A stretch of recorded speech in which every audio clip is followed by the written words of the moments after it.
अब वो प्रोसेस अभी रन नहीं हुआ, मैं देख लेता हूँ उसको, लेकिन आज मैं आपको एक दोबारा बताता हूँ मेक टू ऑर्डर का प्रोसेस जो हमने आगे लेके चलना है, जो हमारा कोर प्रोसेस है कि हमने सेल ऑर्डर सिस्टम के अंदर किस तरह लगाना है और सेल ऑर्डर को आगे एग्जीक्यूट किस तरह करना है।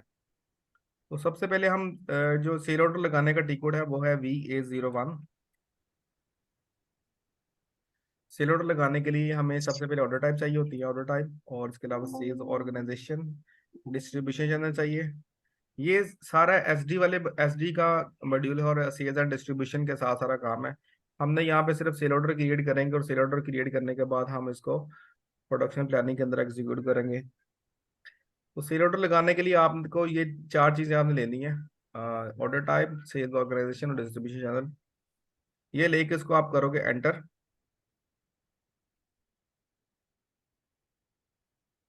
और यहाँ पे ये स्क्रीन है सेल ऑर्डर लगाने की। सेल ऑर्डर लगाने के लिए सबसे पहले हमें चाहिए होता है कस्टमर।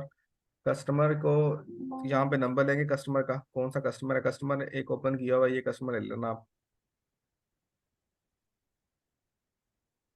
कस्टमर लेने के बाद यहाँ पे अगर कस्टमर ने जो हमें को पीओ नंबर दिया है तो वो कस्टमर का पीओ नंबर यहाँ पे मेंशन कर देंगे। इसके अलावा उस पीओ की उसने को डिलीवरी डेट मांगी है तो वहाँ उसकी डेट, पीओ आया हमें कब है तो उसकी हम डेट दे देंगे, पीओ की डेट।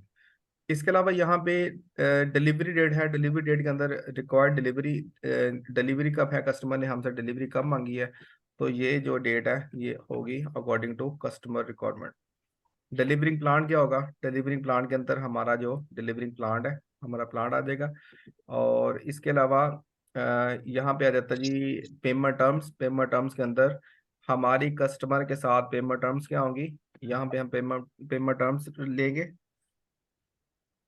पेमेंट टर्म्स डिफरेंट जो है यहाँ पे ओपन है।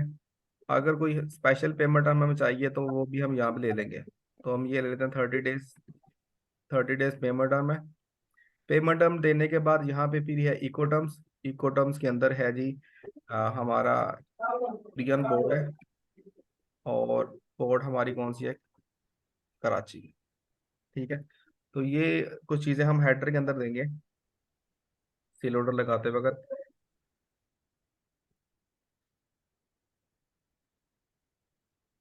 फिर यहाँ पे हमें वो प्रोडक्ट देनी है जो प्रोडक्ट हमने कस्टमर को सेल करनी है। प्रोडक्ट कौन सी है, ये वही मटेरियल जो हमने एक सेल का मटेरियल खोला है, इसको हम मटेरियल को लेंगे। मटेरियल लेने के बाद एंटर करेंगे, तो एंटर करने के बाद सिस्टम पूछेगा जी क्वांटिटी बताएं, कितनी क्वांटिटी सेल करनी है। तो मैं कहता हूँ जी मुझे 100 kg या 1000 kg जो है वो सेल करना है, तो क्वांटिटी यहाँ पे दूंगा। क्वांटिटी देने के बाद यहाँ पे हमने क्या करना है, इसकी अमाउंट जो हमारा उसके साथ रेट जो है वो हमने इसको जिस रेट के ऊपर सेल करना है, तो रेट जो है इसका क्या होगा जी, 1000। फिर आपका केजी और आपका रेट जो है मल्टीप्लाई होगा टोटल सेल ऑर्डर की जो वैल्यू वो यहाँ पे बन जाएगी, आपके टोटल सेल ऑर्डर की कितनी वैल्यू बन रही है। ठीक है। तो ये सेल ऑर्डर आपने लगाने के लिए फिर यहाँ पे फर्स्ट डिलीवरी डेट आप इसको दे सकते हैं, ये डिलीवरी डेट है। मल्टीपल डिलीवरीज के अंदर आप इसको स्केड्यूल कर सकते हैं, फर्स्ट कब है, सेकंड कब है, थर्ड कब है। यहाँ पे क्लिक करेंगे आइटम ओवर के ऊपर, तो ये देखो ये आप मस्ट मल्टीपल इसके अंदर जो है ना स्केड्यूल बना सकते हो। तो ये इसको यहाँ पे क्वांटिटी दे के आपने सिंपल इसको कर देना है यहाँ से सेव। सेव करने से पहले आप यहाँ पे ये चीजें देख लें, आइटम डिटेल। आइटम डिटेल के अंदर देखें तो मटेरियल बता रहा है कि मटेरियल कौन सा है, लाइन आइटम कौन सी है, आइटम कैटेगरी कौन सी है, प्राइसिंग डेट कौन सी है, ऑर्डर की क्वांटिटी कितनी है, और उसके बाद ऑर्डरिंग पार्टी, कौन सी पार्टी ने हमें ऑर्डर दिया है। ठीक है। तो इसके अलावा प्रिक्योरमेंट, प्रिक्योरमेंट के अंदर आपका डाटा हमने प्रिक्योर क्या करना है, ये प्रिक्योर करना है।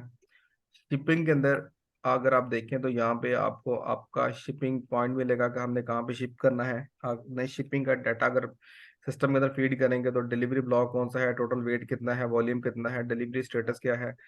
और अगर आपने ऑर्डर में से कोई चीज रिजेक्ट की है तो रिजेक्शन की कोई रीजन अगर अवेलेबल है तो यहाँ पे आप उसकी रीजन यहाँ पे दे सकते हैं जी किस वजह से ऑर्डर रिजेक्शन है। पुअर क्वालिटी थी, टू एक्सपेंसिव था, तो ये ऑर्डर यहाँ से रिजेक्ट कर सकते हैं। ये थी आइटम की डिटेल। ठीक है, यहाँ पे आइटम की डिटेल थी। आइटम के अलावा यहाँ पे ये हेडर की डिटेल है, डिस्प्ले हेडर डिटेल के ऊपर क्लिक करेंगे आप। ये हेडर के ऊपर डिटेल आ गई है। हेडर के अंदर आपको सिस्टम बता रहा है जी ऑर्डर टाइप कौन सी है, आपका डिस्ट्रीब्यूशन चैनल कौन सा है, आपकी सेल्स ऑर्गेनाइजेशन कौन सी है, डिस्ट्रीब्यूशन चैनल कौन सी है, और आपका आपकी डिवीजन कौन सी है।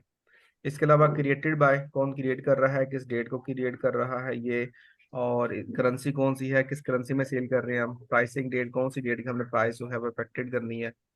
ये हेडर के अंदर है। यहाँ पे शिपिंग का टैब है, शिपिंग के अंदर जो शिपिंग शिपिंग कंडीशन है ये हमने स्टैंडर्ड लेनी है यहाँ से।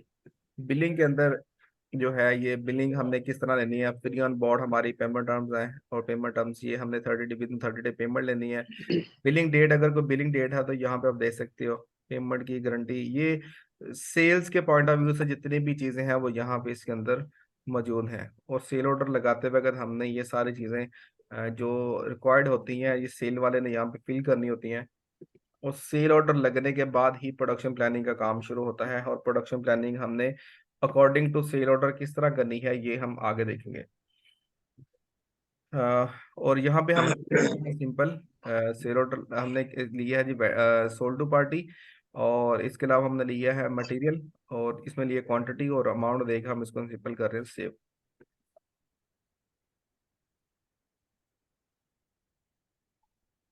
तो ये हमारा एक सेल ऑर्डर नंबर जो है वो लग गया है। ये सेल ऑर्डर नंबर जो लगा है, फिर अब इस सेल ऑर्डर के रेफरेंस से हम आगे प्रोडक्शन प्लानिंग का प्रोसेस एग्जीक्यूट करेंगे, स्टॉक का प्रोसेस एग्जीक्यूट करेंगे। तो ये सारी चीजें हमने सेल ऑर्डर के पॉइंट ऑफ व्यू से करनी है। मुराद, समझ आइए आपको?